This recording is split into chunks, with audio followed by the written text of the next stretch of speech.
Señor, te damos gracias una vez más por esta hermosa noche que nos das aquí en este lugar, haciendo estas reuniones que le decimos para padres y matrimonios, pero sabemos, Señor, que implica muchísimo más que eso.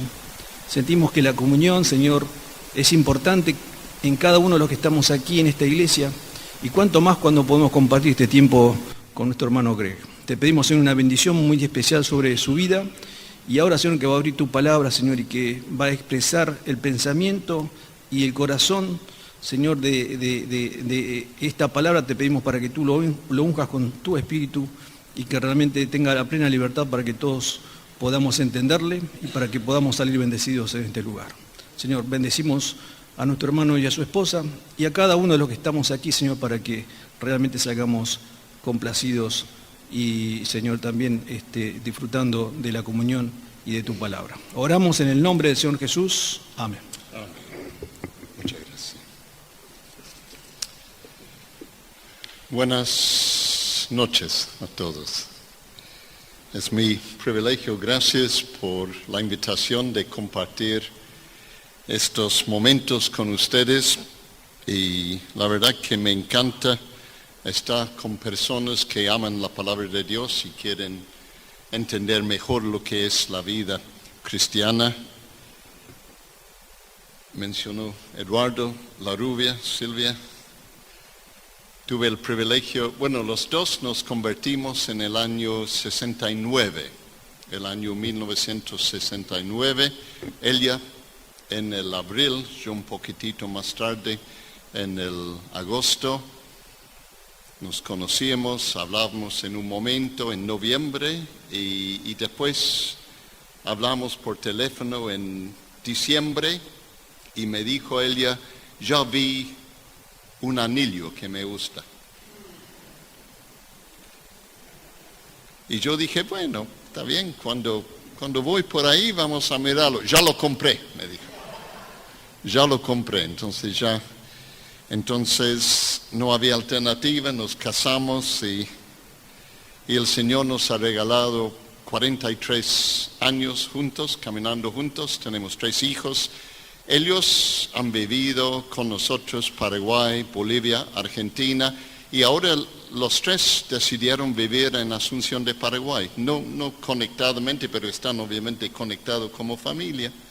Y tenemos 2 yernos que son pastores ahí. Uno es cordobés y el otro es una mezcla de boliviano y puertorriqueño. Una mezcla como lo que el Señor hace cuando Él hace su cóctel. Venimos aquí a trabajar en Latinoamérica en enero de 78. Ya son casi 6 años. El Señor me llamó a mí a venir aquí más o menos en 1971, así. A Silvia le llevó como 5 años ser convencido y finalmente ella recibió una palabra muy fuerte del Señor que no le dejó alternativa. Entonces estamos aquí ya a los 35 años y los últimos 13 años estamos aquí en Argentina. Y me ha tocado a mí el privilegio de poder predicar en los 5 continentes. Ha sido un privilegio enorme en Norteamérica, Europa, África, Asia, siempre predicando la palabra de Dios y el Evangelio, que es un privilegio enorme. Y esta noche me toca estar con ustedes. Gracias otra vez por la invitación y por la oportunidad. El título que tenemos es, como dijo Eduardo, integridad de vida dentro y fuera del hogar. Un tema importantísimo. ¿Cómo podemos realmente ser coherente y consistente en la vida? Y eso para los que tenemos hijos y nietos sabemos que es principal, porque si no hay coherencia ya no funciona. Ahí en la iglesia podemos sonreír, abrazarnos, besarnos y todo macanudo al pelo, como dicen aquí. Pero los chicos escuchan todo lo que pasa en la casa. Entonces, si no hay coherencia, si no hay consistencia, no funciona. Y quiero considerar principalmente cómo podemos vivir en una manera para que nuestra vida pública y nuestra vida privada es la misma cosa. Solamente tú sabes cómo es tu vida privada. Solamente tú y Dios. El problema es que uno puede vivir toda la vida con una vida externa, pero adentro otra cosa. Entonces, el desafío de este momento es cómo puedo yo asegurar que no hay desacuerdo, que no estoy viviendo hipocresía, que no estoy viviendo una mentira. ¿Cómo puedo ser seguro que mi vida pública es igual a mi vida privada? Y dado que somos cristianos, vamos a ir a la palabra de Dios porque ahí empezamos y vamos a mirar un breve pasaje de la carta de Pablo a los Colosenses, capítulo 2, la carta de Pablo a los Colosenses.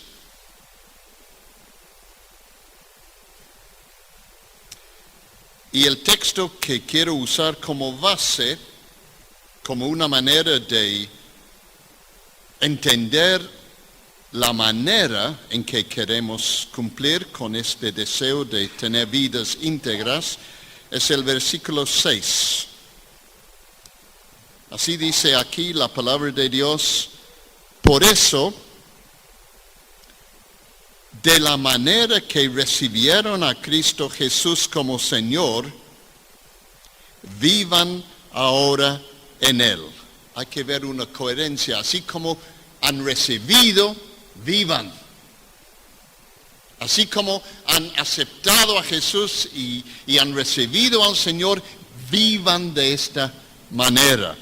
Y luego, la manera en que podemos hacerlo, arraigados y edificados en Él, conectados profundamente en Él. Porque si somos desconectados no vamos a poder vivir como Él quiere. Arraigados y edificados en Él, confirmados en la fe como se les enseñó y llenos de gratitud. Llenos de gratitud. Quiero empezar mirando primero algunas cosas que traban el proceso y después quiero examinar la parte más positiva.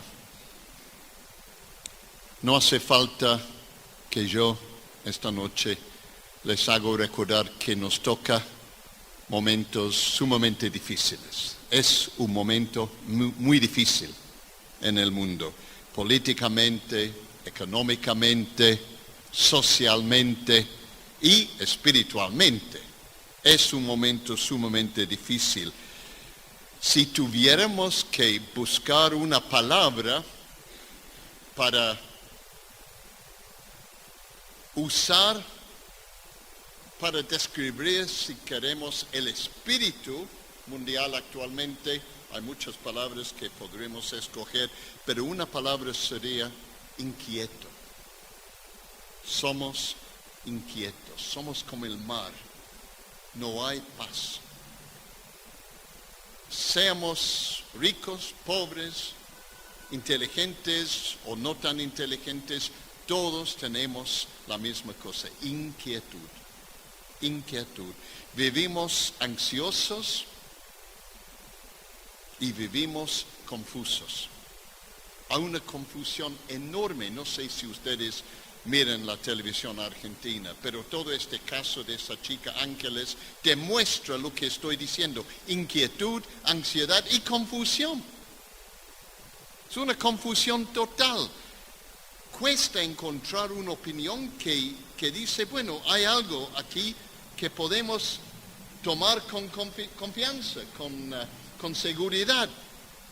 Y ese caso es una presentación de todo: inquietud, ansiedad y confusión. Confusión total. ¿En quién confío? ¿Dónde puedo sentarme y confiar? ¿Con quién puedo hablar para saber que alguien no me está mintiendo? ¿Dónde puedo hacer mis compras sin ser robado? ¿Dónde puedo caminar en la calle sin ser asaltado? Es un momento bien difícil. Y ese momento difícil que nos toca vivir se complica con la ignorancia. Ahí hay una contradicción. Aparentemente,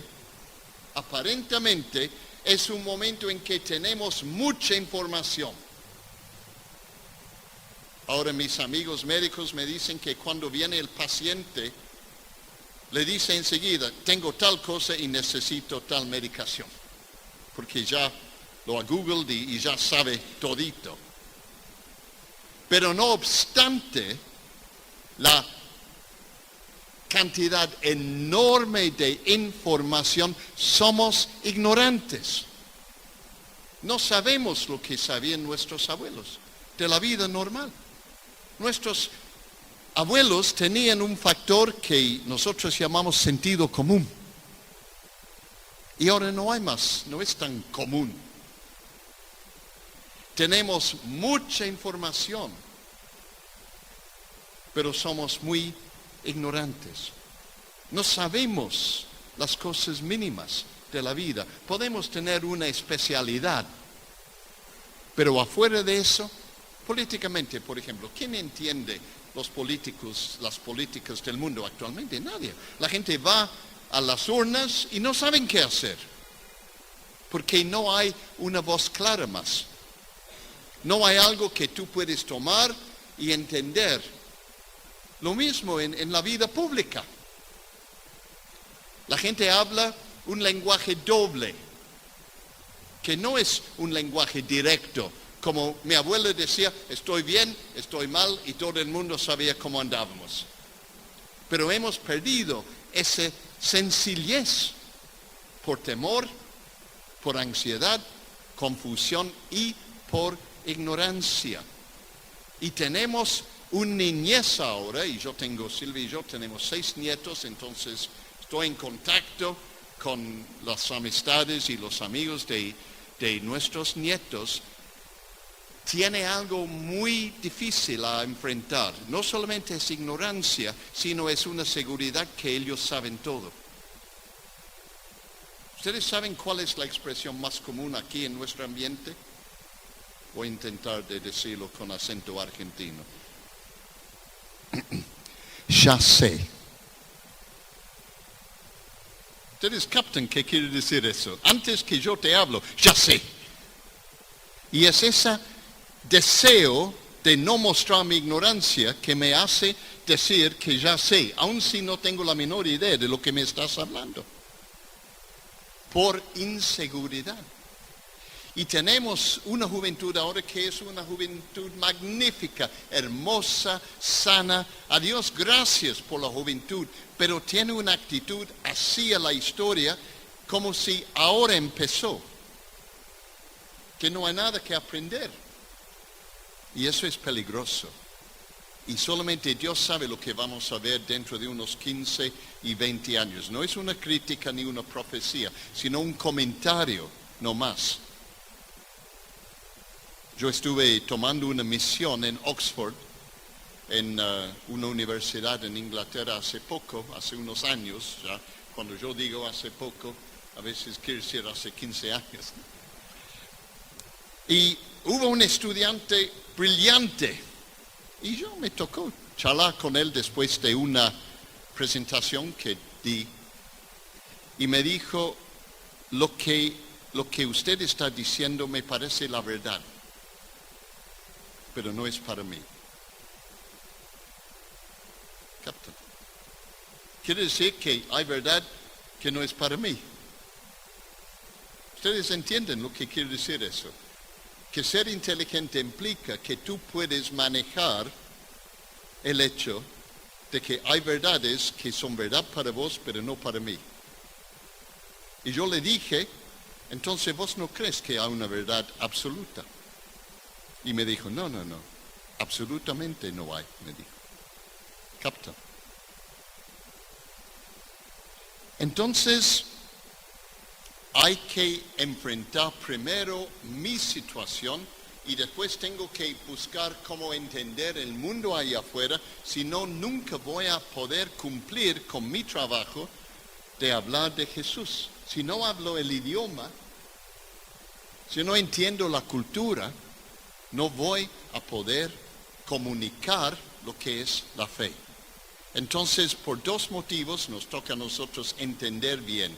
Uno, para poder ordenar mi vida, para basar mi vida en Cristo, para tener integridad. Y al otro lado, para poder ser un mensajero de la fe cristiana. Muy interesante, otro punto menciono. En los viajes que me tocó por muchos años, siempre antes de sentarme en el avión, yo oraba al Señor, abrir las conversaciones, por favor. Yo voy a estar sentado al lado de alguien por horas, dame la oportunidad de hablar. Y tuve un montón de conversaciones muy interesantes, pero descubrí dos cosas importantísimas. Que los ateos no saben qué es lo que no creen. Cualquier persona que me decía a mí no creo, no podía decirme qué es lo que no cree. Pero, ojo, la otra cara de la moneda, muy peligrosa, pocos de los cristianos podrían explicar lo que ellos creen. Hablaban de algo que me ayuda. Es una espiritualidad, pero no podían definir su fe. Eso quiere decir que la ignorancia nos afecta y tiene que ser enfrentado.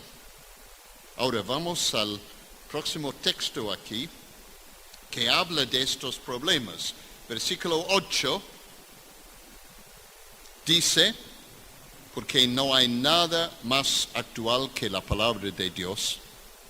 No hay nada más actualizado. Este es más actualizado que Clarín y La Nación y todo.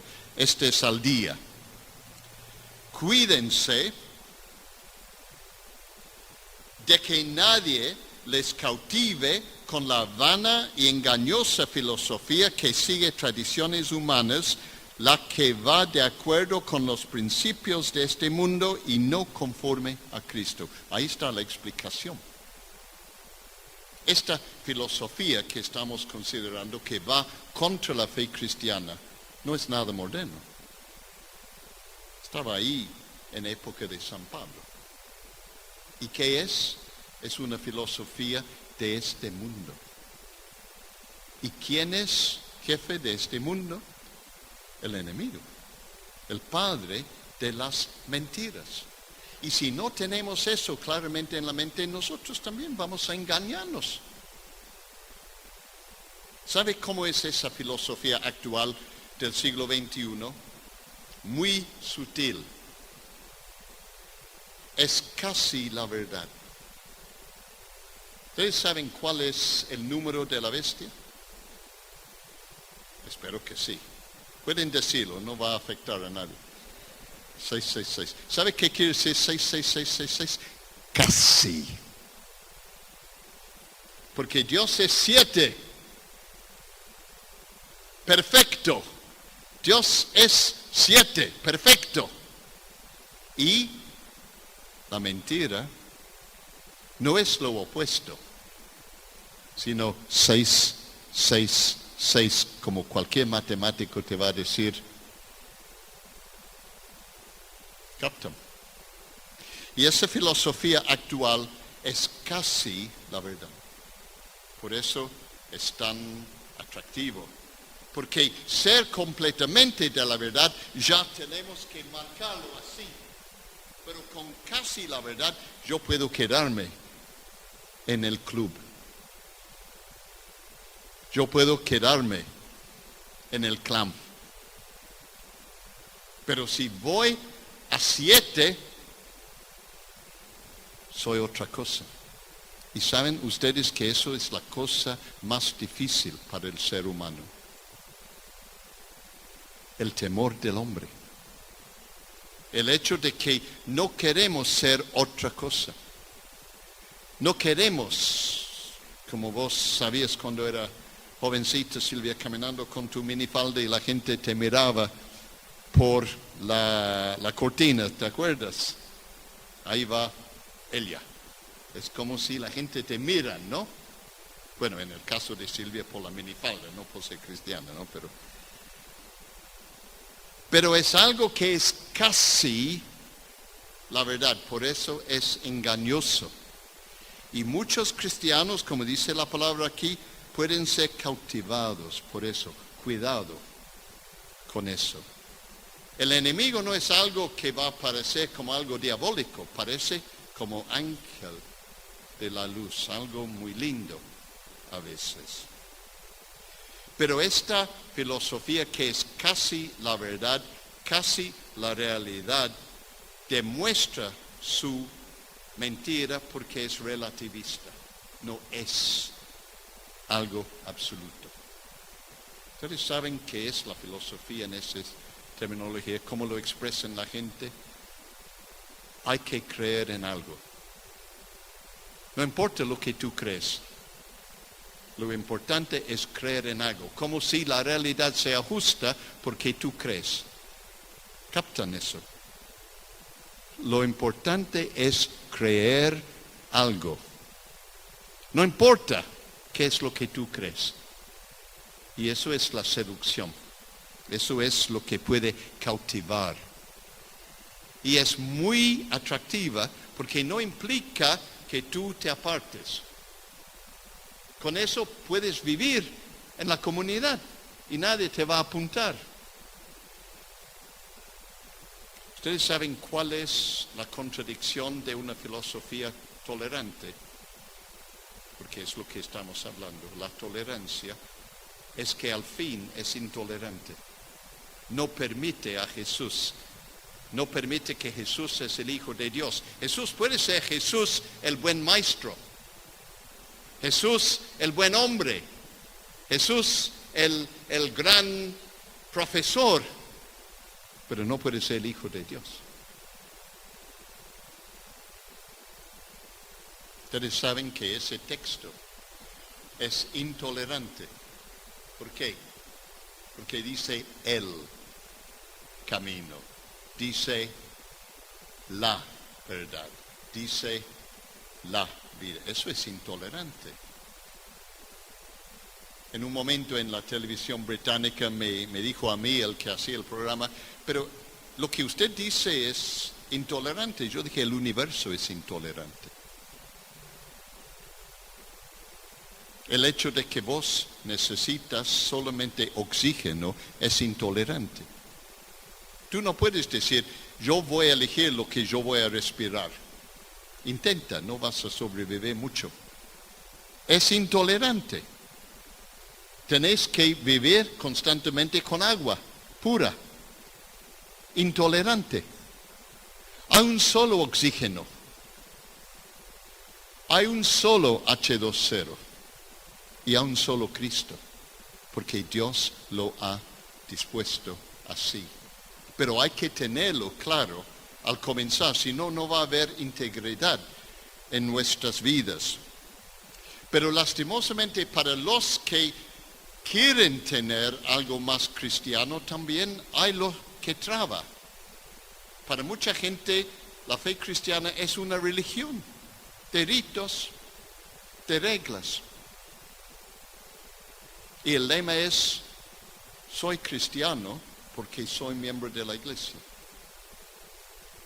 ¿Captan lo sutil de eso? La verdad es que yo soy miembro de la iglesia porque soy cristiano. Pero la religión lo presenta al revés. Sos cristiano porque sos miembro de la iglesia. Nada que ver. Hay un montón de personas que se han bautizado de bebé o bautizado de adulto que no saben nada de Jesucristo.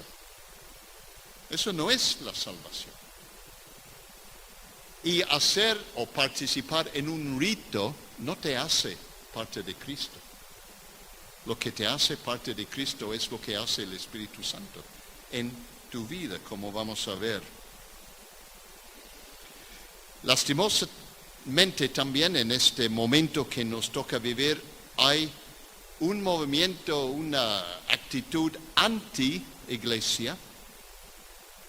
Si yo he hablado con un montón de cristianos que son miembros de la iglesia, he hablado también con un montón de cristianos que no quieren saber nada de la iglesia. Somos independientes, son independientes, porque no encuentran una iglesia en que confían. Y hay mucha gente, más todos los días digo yo, que no van a una iglesia porque sencillamente no confían en una iglesia. Y hay un movimiento que hace más complicado lo que estamos considerando. Hay una actitud anti-autoridad. Antes los abuelos eran los patriarcas. Yo me acuerdo entrando en el living de mis abuelos, yo entré así como el más privilegiado. Ahora capaz que el niño entra y dice, che, flaco, ¿qué hay para comer, no? Bueno, uno puede decir eso con cariño también, obviamente. Yo hice un pequeño resumen con algunos de nuestros estudiantes que están preparándose para el ministerio y les mandé a visitar varias iglesias y sacamos este cuadro, se puede decir, ¿no? Cuadro. Este es lo que ellos vieron en la iglesia actualizada aquí en Argentina. Hay muchas iglesias con algo que podríamos llamar optimismo religioso.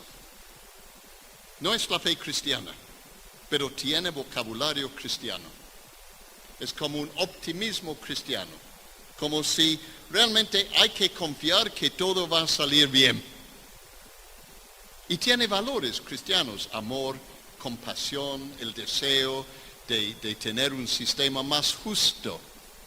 Pero es nada más que un optimismo. Y cuando vos vas más profundo, van a decir, sí, creo en algo. El cristiano no puede decir, creo en algo. Dice, para empezar, creo en alguien. Y creo en alguien a quien yo conozco. Y que se llama mi Dios, cuyo Hijo se llama Jesucristo. Y es algo básicamente que me ayuda a seguir adelante. Y voy ahí para animarme y para hacerme sentir más bien para poder seguir.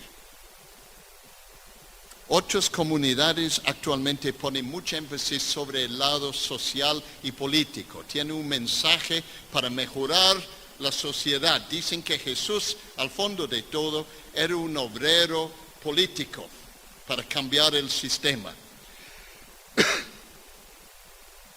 Y luego son dos grupos que son más cristianos. Hay los que enfatizan mucho la doctrina, pero hay poca vida.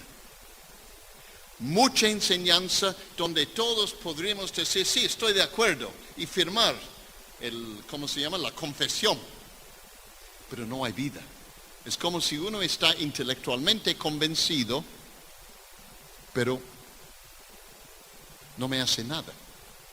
Y luego hay un montón de iglesias que son lo que podríamos llamar experiencial. Vos vas y tenéis una experiencia. Y el hecho de que tenéis una experiencia justifica la iglesia. Pero si vamos por ese camino, olvidamos que Satanás también te puede dar una experiencia. Que las sectas te dan una experiencia. Los cultos, las sectas son llenos de personas que han tenido una experiencia. Por eso siguen. Cambió mi vida. Dejé de tomar. Pero no es cristiano. Y hay que examinar profundamente lo que es el evangelio de la prosperidad. Esa promesa que si vos tenés fe, nunca vas a tener problemas. Y si no tenés falta de problemas, es porque no tenés fe, que es una de las mentiras del enemigo. Un conocido mío una vez hablaba de una señora que murió triste, porque sus amigos dijeron, pero debe haber algo en tu vida, si no te sanas. Y la pobre mujer, una mujer de Dios, una mujer que amaba al Señor, murió triste pensando que ella había fallado al enfermarse. H2.0, ¿no? Y con tristeza digo que cada vez es más difícil encontrar una comunidad madura y equilibrada. Cada vez es más difícil encontrar una comunidad con un liderazgo maduro, con la posibilidad de rendir cuentas. No estoy solamente hablando financieramente, sino sobre lo que prometemos y lo que hacemos. ¿Sabe por qué? Porque actualmente todo tiene que ser imagen. ¿Cómo parece? ¿Da confianza?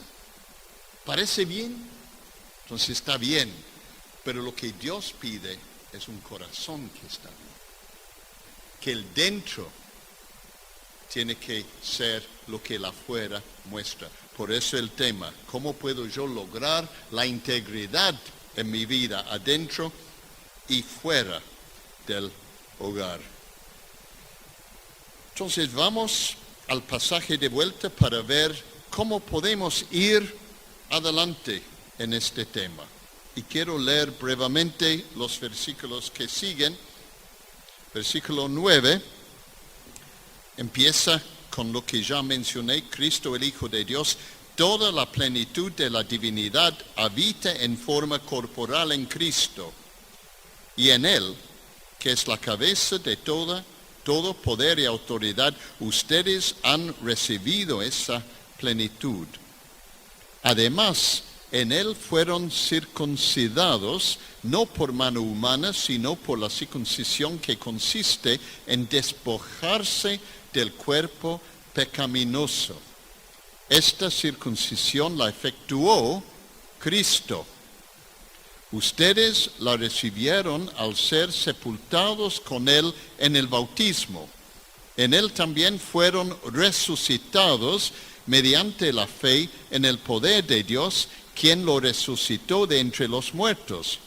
Antes de recibir esa circuncisión, ustedes estaban muertos en sus pecados. Sin embargo, Dios nos dio vida en unión con Cristo al perdonarnos todos los pecados y anular la deuda que teníamos pendiente por los requisitos de la ley. Él anuló esa deuda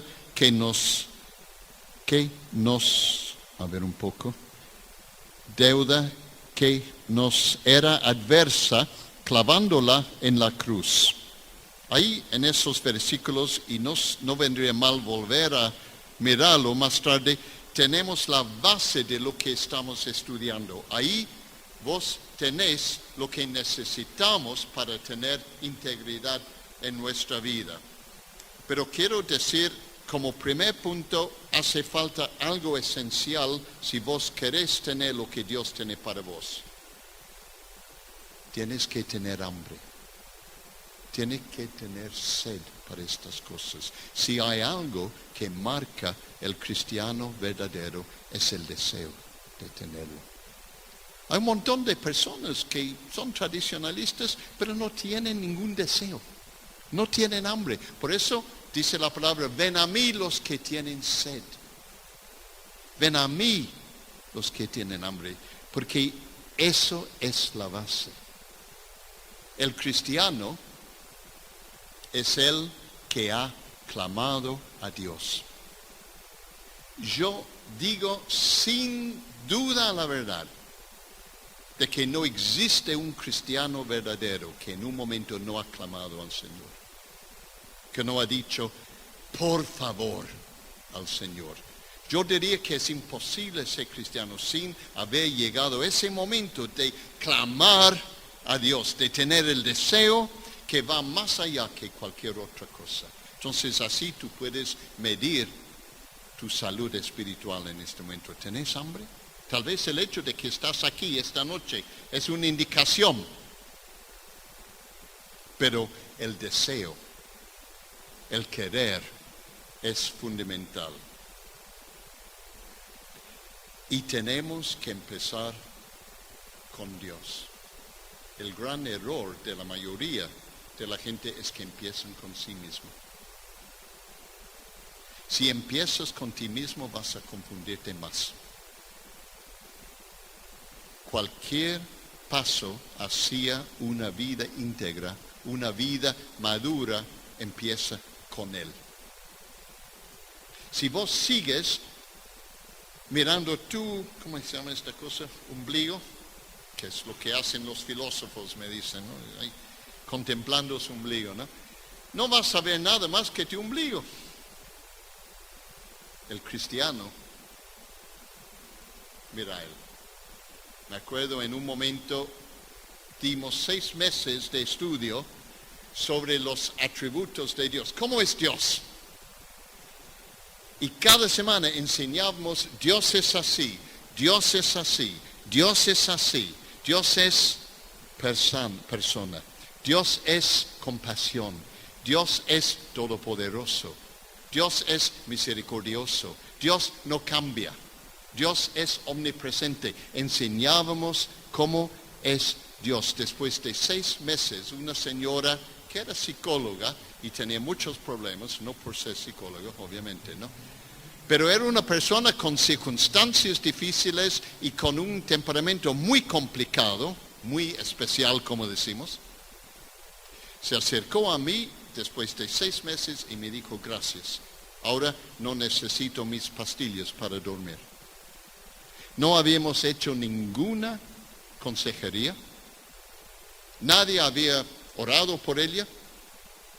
No había cambiado sus circunstancias ni su temperamento. Pero ahora ella podía ver algo de cómo es Dios. Dejan de mirar a ti mismo, empieza a mirar a Él. Empecemos con Dios, considerando a Dios. Y eso es la respuesta a la gran mayoría de nuestros temores, de nuestra ansiedad, de nuestros problemas. Porque cuando yo me fijo en Él, empiezo a ver cómo puede ser. Mientras que miro a mí, solamente veo pecado y limitaciones. María y Marta. Marta trabajando, pero según Jesús, afligida y ansiosa por muchas cosas. Tu hermana ha escogido la mejor parte. ¿Qué fue la mejor parte? Sentado a los pies de Jesús, el Hijo de Dios. Ahí vas a encontrar lo que necesitas. Sentado ahí. ¿Dónde has fijado tu atención? ¿Qué es lo que estás mirando? Un día vino un hombre para verme y me dijo, no duermo y tengo cuando duermo pesadillas horribles. Yo le dije, ¿y qué haces en la noche cuando no estás durmiendo? Bueno, pongo la televisión. Con razón, le dije. Si tú estás mirando toda esa porquería toda la noche, obviamente vas a tener pesadillas. Yo le di una receta, no una pastilla, sino una receta. Empiezas leyendo Juan. Me dijo, ¿sabe qué? Abro la Biblia y me viene un sueño bárbaro. El enemigo viene con la serenata, ¿no? Que duerme mi niño. Pero empecemos con Dios. Antes de dormir esta noche, fija tus pensamientos en Él. Mírale a Él. Si querés poner algo en tu mente, toma una frase. El Señor es mi pastor. El Señor es mi pastor. Déjalo circular. Dejar de escuchar Lady Gaga o lo que sea. Y deja que la palabra de Dios va circulando. El Señor es mi pastor. Fija tu atención en Él. Y Él va a ayudarte a unir tu vida para que sea una vida íntegra. Y acuérdense que conoces a Dios no por tu cerebro o tu experiencia, sino por revelación. Solamente conocemos a Dios porque Él se ha revelado. Dios habla. Dios nos ha dado su palabra. Solamente podemos conocer a Dios en primer lugar escuchando su voz. Sin este libro, ¿qué sabemos de Dios? Gran parte de esa tramposa filosofía es que usa la misma o el mismo vocabulario, pero con otro contenido. ¿Qué lugar tiene la palabra de Dios en tu vida?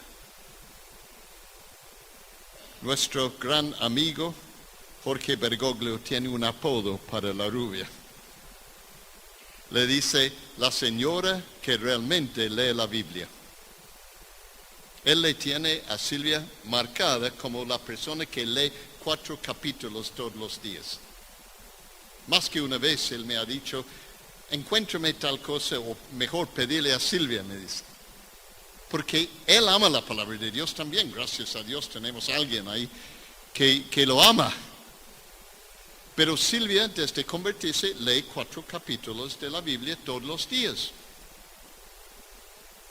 ¿Captan la importancia de eso? Ningún niño va a sobrevivir con migajas. Hay que dar a un chico comida real. Y el cristiano que quiere una vida íntegra tiene que ser estudiante. Cuesta, ¿no es cierto? El tiempo. Tenés que escoger.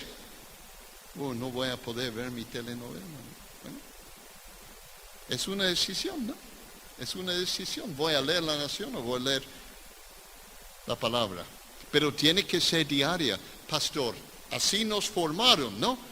Enseñándonos que tenemos que leer la Biblia todos los días, ¿sí o no? Y gracias a Dios por ellos, ¿no es cierto, pastor? Que nos insistieron. Dios se ha revelado y su palabra es una palabra proactiva, obra en nuestras vidas. Y Dios llama.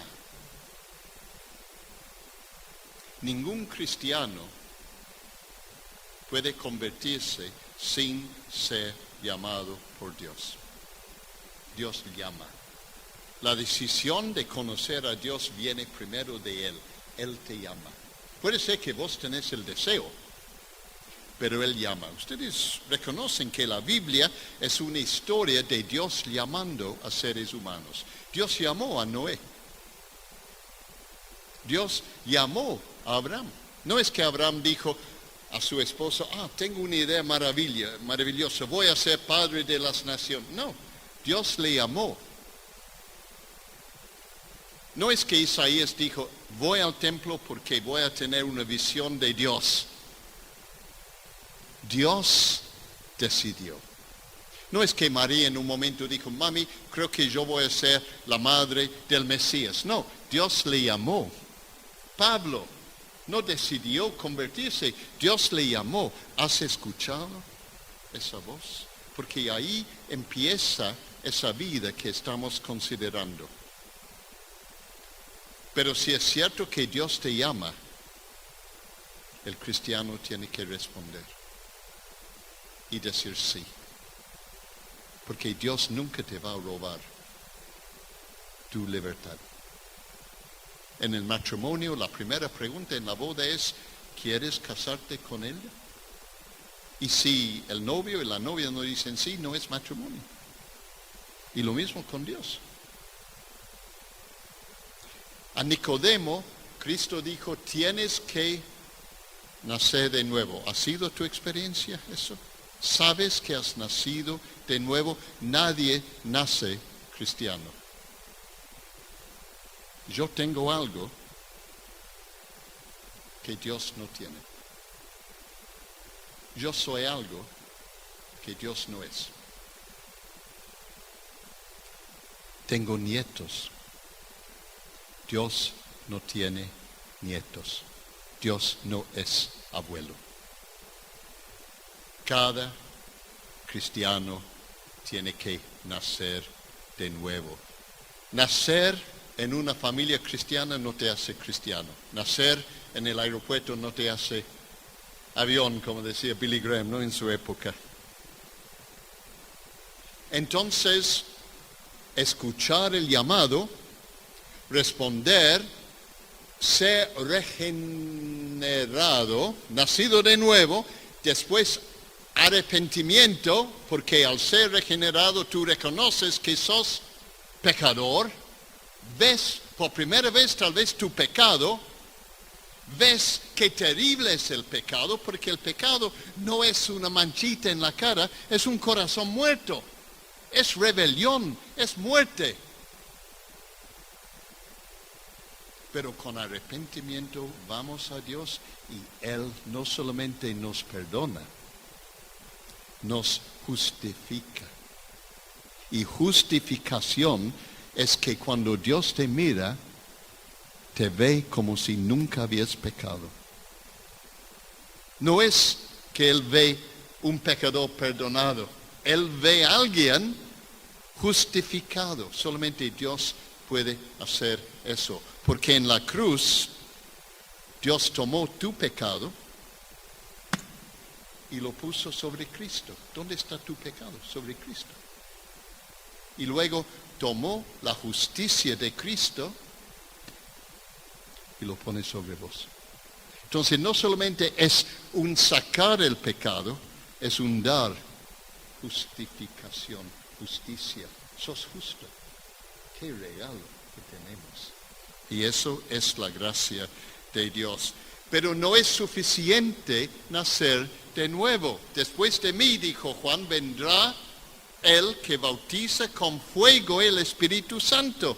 Tenés que no solamente regenerar y nacer de nuevo, tenés que ser transformado con el fuego del Espíritu Santo. Hay un montón de cristianos que han nacido de nuevo, pero viven así. Dios quiere transformar tu vida y tenés que buscarlo y recibir una vida transformada.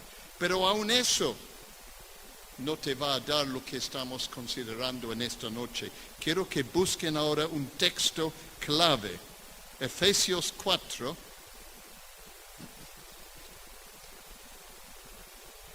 Efesios capítulo 4 y versículo 23, yo sé que está ahí porque esta tarde dije a Silvia, ¿dónde se encuentra tal cosa? Y me dijo Efesios 4:23. Y sin mirar lo anoté aquí y veo que ella tenía razón. Voy a hacer una traducción del griego porque es importante.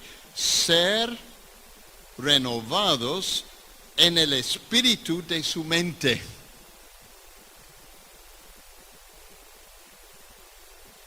Es un mandamiento.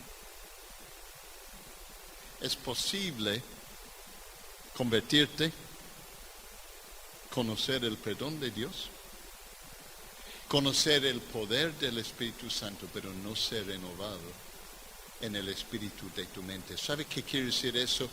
Que tenés un corazón cambiado, pero tu mente tiene que cambiarse también. Tu manera de pensar. Yo aprendí algo en el primer año de mi vida como cristiano, que mi corazón había sido dado por Dios, pero mi mente había sido formado por el mundo. Entonces yo viví una contradicción. Mi corazón decía, sí, y mi mente dijo, no. O mi mente dijo, sí, y mi corazón me dijo, no.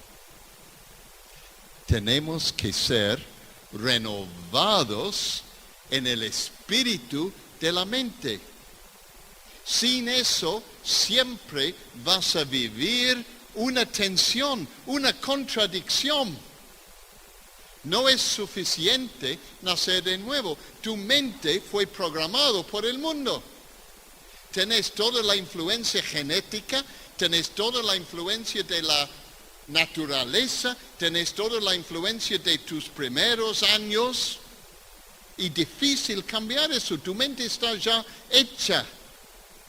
Y tenés que ser renovado. Tenés que ser renovado en el espíritu. Eso quiere decir en la actitud de tu mente. ¿Has buscado al Señor sobre eso? Si no, sigues viviendo así, inestable, tensionado, lo que sea la palabra. ¿Cómo lo hacemos? Bueno, es obvio. Tenés que dejar que la palabra de Dios te cambie la manera de pensar. Y eso viene con la lectura de la palabra de Dios. Para que vos constantemente estás llena aquí con los pensamientos de Dios. ¿Qué sabemos de Isaías capítulo 55 y versículo 8? Que los pensamientos de Dios no son nuestros pensamientos. Entonces queremos que sus pensamientos transformen nuestra manera de pensar, y la única manera de hacerlo es lectura disciplinada de la palabra de Dios y una mente constantemente transformada por la obra del Espíritu y de la palabra, porque la obra de Dios viene en espíritu y en palabra. Hay que tener los dos lados. Ese versículo es importantísimo y les pido de todo corazón, tomen tiempo para considerarlo. Hay muchos cristianos actualmente convertidos que están buscando siempre el poder de Dios, pero no saben nada de ser renovados en el espíritu de su mente. Búsquenlo y ver cómo Dios va a cambiar tu manera de pensar. Capaz que tu propia mente es ¿cómo es la palabra en castellano? El traidor en tu vida.